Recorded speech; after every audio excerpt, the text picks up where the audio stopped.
a real estate agent, generating leads is a key part of your business, but it can be tough to come up with new ways to do it or keep things fresh, especially so you don't get bored in your business.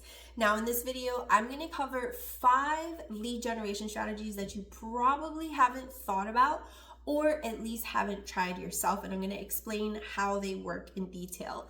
Now, if this is your first time on this channel or watching a video from me, I'm Amanda Fazlani, co-founder of Design for Agents, where we help real estate professionals grow their business through branding, marketing, and sales strategies, helping you level up. Now, the very first one that I want to cover is actually something that likely, especially if you're not into Facebook ads, don't worry, it's not going to be a big budget.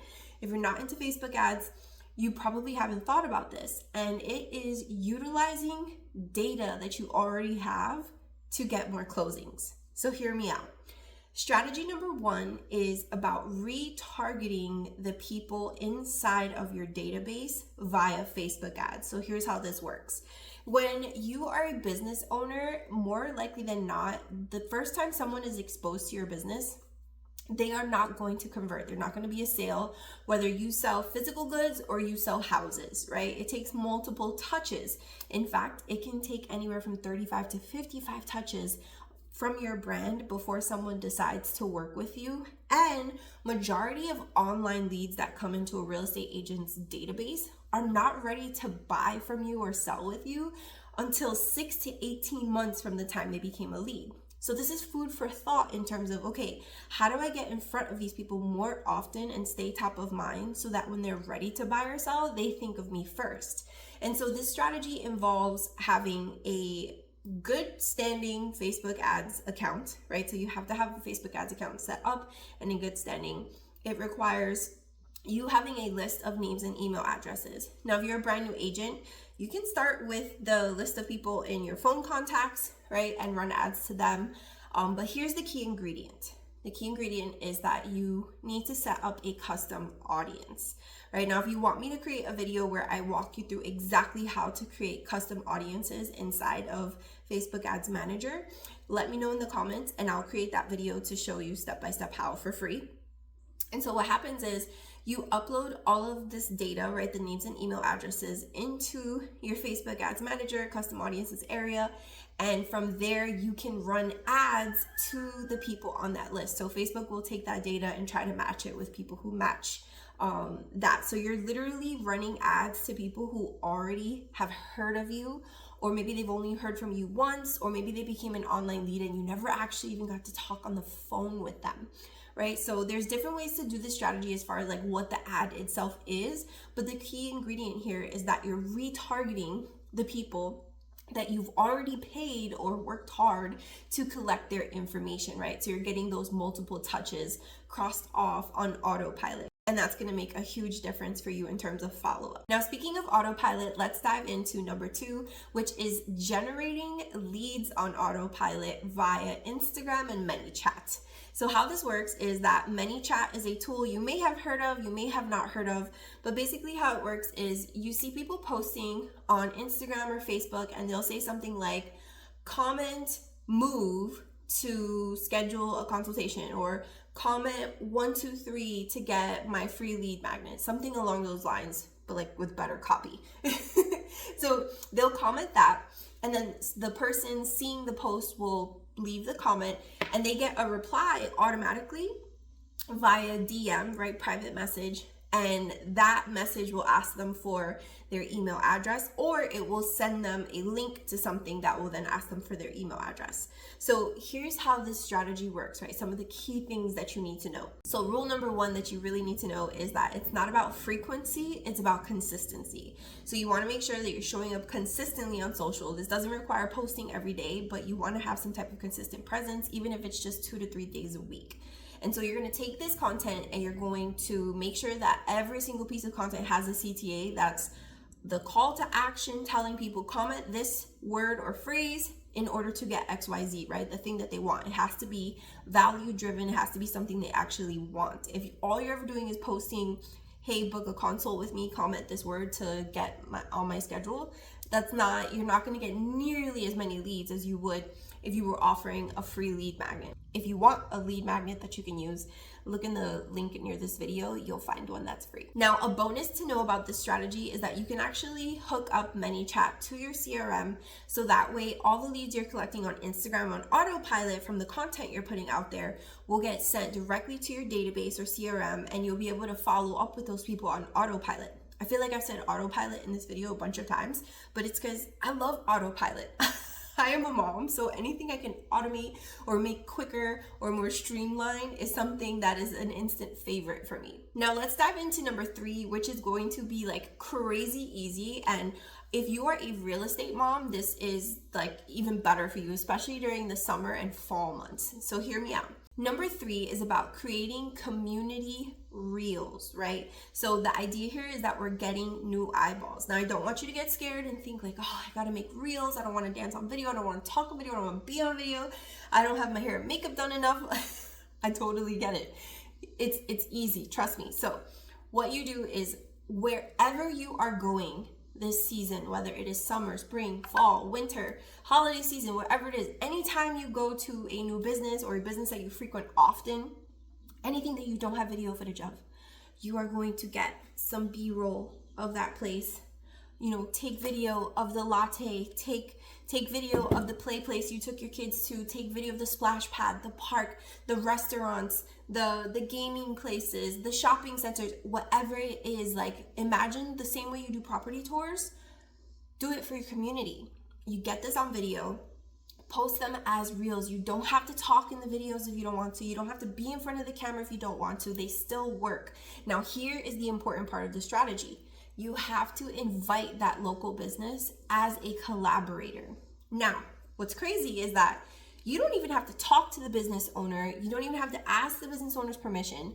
They will more likely than not, like 9.5 out of 10 times, be happy that they're getting invited as a collaborator onto a free piece of content that they didn't have to create that showcases their business. They're gonna be happy to share their eyeballs with you. And so what I mean is, you invite them as a collaborator, they accept on Instagram, or you post a video on Facebook and they accept to be tagged on Facebook, and all of their, well, not all of their audience, because that's not how the algorithm works, but people that are on their end of the spectrum of the algorithm are going to be able to see the piece of content that you created for them. They're going to see what you posted. And the kicker here is that if you combine this strategy with strategy number 2, which is comment this to get that, you can do a local guide, right? Which is a lead magnet. And so people can actually comment the word on that business's piece of content. They're going to get hit with your ManyChat automation, and you're going to collect their email address and phone number. And now you've just collected a local person's information, and you can put them in your database and start following up with them, showing them that you're in real estate, start sending them value-driven content. You picking up what I'm putting down here? And honestly, 2 of the things I love about that strategy is that it can turn you into a local real estate celebrity, and it's also not time consuming because you're doing it passively. All right, number 4 is like a crazy one that is ridiculously easy, but just gets bypassed by a lot of agents, or like they don't even think about it. And it is to send out a now accepting new clients broadcast. So how this works is that you have within your database, whether you're a brand new agent, you've never closed a deal, or you're an experienced agent who's out there hustling, closing deals left and right, you have a list of people who are friends, family, old coworkers, colleagues, old roommates, college friends, neighbors, right? These people who are in your sphere of influence, they're inside of your database, and they are not going to work with you for a number of different reasons. But one of the ways that you can combat this and kind of nudge them in the right direction is to let them know that you are now accepting new clients. Because here's the crazy thing, they think you're too busy for them, right? So like, one of the most common reasons that a friend, family member, or colleague or neighbor won't hire you as their real estate agent is because, you know, some people just have like a ick about mixing business and personal, right? They don't want you to see their personal finances. Right? That's a whole separate reason. There are strategies to combat that, to like lower the barrier to entry for that type of objection. But one of the secret objections that a lot of people don't even realize is that especially if you're like actually showing up and talking about your business, they think you're busy. They don't want to bother you, right? These are people who like, they know you, maybe they care about you, right? They're like, oh, like I'm going to go ask someone else for real estate advice, or because they're busy. I don't want to waste their time, right? Because what we know as real estate agents is a lot of the time people think that their questions are silly or super premature because they're not ready to transact in that moment, and they're afraid of talking to a real estate agent because they think, oh, this person's going to think that I'm ready to buy right now. It's going to turn into a salesy conversation. I'm not ready for that. So this is what they're thinking, right? Think about the psychology behind this. They're not going to come to you with their silly premature questions because they don't want to waste your time.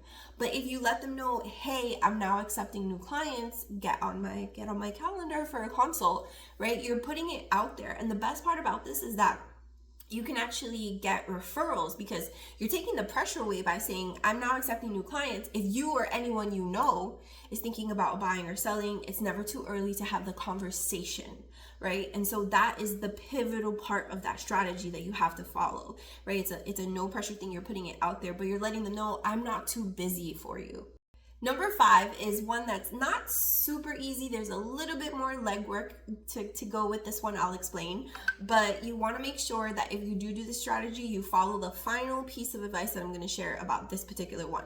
So it is cross-promoting via email with other local businesses. So here's how this works. Same premise as what we talked about, where you do video content of a local business, you share that, you invite them as a collaborator, so you're getting, their algorithm eyeballs on your stuff and cross, pollinating in that way. It works the same way via email. So like a lot of local businesses, you'll go pay and you see like the Square machine, you put it in, they ask you for the tip and you will join their email list in order to get like points or stars or something, right? Or it's a local professional like a lawyer, they have your email address because you asked a question, something along those lines, right? They have their own database just the same way you should. And so the idea is that they're sending out e-blasts just like you should be. And what you want to do is approach these local businesses and say, hey, I would like to run a cross promotion campaign where I'm going to share some content that you created to my email list. You'll share some content that I created to your email list, and we can cross promote each other so that the people on my list get to learn about your business and the people on your list get to learn about my business. Now, here is the key to this strategy that you have to follow. The content that you give them to put in the email, it cannot be a generic piece of sales content. Do not give them some 1980s looking flyer that they are going to upload as a photo into their email list that has you like this with like search new homes for sale, or like your best realtor, or North Carolina's #1 team. That is not going to get you any clicks, any eyeballs. Maybe you'll get lucky and get one person, but we need numbers here. Like, this business is a numbers game. We want exposure and we want data collection. So don't do that. What you want to do is offer up a lead magnet or a blog post that has some type of content, or promote an event that you are hosting that is coming up soon. You do not want to go with any type of generic salesy content, right? Especially not some big flyer looking billboard thing. That's not what email is for, unless it's like Black Friday and you're going ham. That's a conversation for a different day and a different type of business. But please don't do that, because it's going to be a waste of your effort. And the reason that I say that this particular one is a little bit more legwork is because you have to actually talk to the business owner, build a relationship, right? People don't just throw you into their email list. They need to trust you, right? Because they're putting their name on your work ethic. So you have to have that relationship. But chances are, like, if you're in this business, you're just a natural like networker already, or you just know people in your area, right? If that is the case, use that to your advantage and ask them, hey, can we cross promote each other? And there you have it. Those are your 5 ways of strategically generating real estate leads that you might not have thought of. If you enjoyed this video, if there's any follow-up videos that you want out of this video, right, like tutorials on how to do specific things, scripts that you're looking for, let me know in the comments below, because that will help me know what content to put out here. Make sure you're giving us a follow, whether it's here on YouTube or any of the other platforms. We're on TikTok, Instagram, Facebook, all of it. So I will see you in another video. As always, I'm wishing you many happy new clients, accepted offers, and a whole lot of closings.